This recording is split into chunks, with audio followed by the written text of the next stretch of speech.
Hello all. ISRO ബഹിരാകാശത്തേക്ക് അയക്കാൻ പോകുന്ന വ്യോമിത്ര എന്നുള്ള റോബോട്ടിനെ കുറിച്ച് നിങ്ങൾ ആരെങ്കിലും കേട്ടിട്ടുണ്ടോ?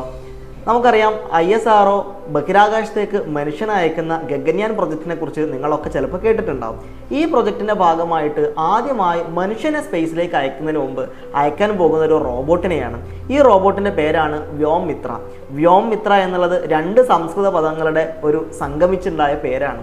വ്യോം എന്ന് പറഞ്ഞാൽ സ്പേസ്, മിത്രം എന്ന് പറഞ്ഞാൽ ഫ്രണ്ട്. ആസ്ട്രോനോട്ടുകളുടെ സ്പേസിലുള്ള ഫ്രണ്ട് എന്നുള്ള രീതിയിലാണ് വ്യോമിത്ര എന്നുള്ള ഈ ഒരു ഫീമെയിൽ ഷേപ്ഡ് റോബോട്ടിനെ ISRO പ്രപ്പോസ് ചെയ്യുന്നത്. ഞാൻ എൻ്റെ 3 വർഷത്തെ കഴിഞ്ഞ ഗവേഷണങ്ങൾ കാര്യങ്ങൾ മുഴുവൻ ചെയ്തിരുന്നത് ഈ ഒരു റോബോട്ടിൻ്റെ ഡെവലപ്മെൻറ്റുമായി ബന്ധപ്പെട്ട വർക്കായിരുന്നു. AML hardware software framework for വ്യോമിനോയിഡ്സ് എന്നുള്ളതായിരുന്നു NIT ട്രിച്ചിയിൽ ISROക്ക് വേണ്ടി ഞാൻ ചെയ്തിരുന്ന റിസർച്ചിൻ്റെ വിഷയം എന്നുള്ളത്. വളരെ രസകരമായ കുറേ കഥകൾ ഈ റോബോട്ടുമായി ബന്ധപ്പെട്ടിട്ടുണ്ട്. ഇതിന് ഇംഗ്ലീഷും ഹിന്ദിയും സംസാരിക്കാൻ കഴിയും. ഒരുപാട് കാര്യങ്ങളിൽ ആസ്ട്രോനോട്ട്സിനെ അസിസ്റ്റ് ചെയ്യാൻ വേണ്ടി കഴിയും.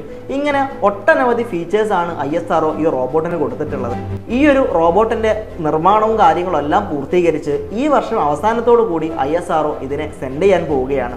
വരും വർഷങ്ങളിൽ മാനഡ് ആയിട്ടുള്ള സ്പേസ് മിഷനിലും ആസ്ട്രോനോട്ട്സിനെ അസിസ്റ്റ് ചെയ്യാൻ ഈ റോബോട്ട് ഉണ്ടാകുമെന്നാണ് നമ്മൾ പ്രതീക്ഷിക്കുന്നത്. കൂടുതൽ ഇതുമായി ബന്ധപ്പെട്ട വിവരങ്ങൾക്കും മറ്റ് AI റോബോട്ടിക്സുമായി ബന്ധപ്പെട്ട കാര്യങ്ങളും അറിയുന്നതിന് വേണ്ടി എഡ്യൂടെക്നീഷ്യയുടെ ഈ ചാനൽ നിങ്ങൾ എല്ലാവരും ഫോളോ ചെയ്യുക.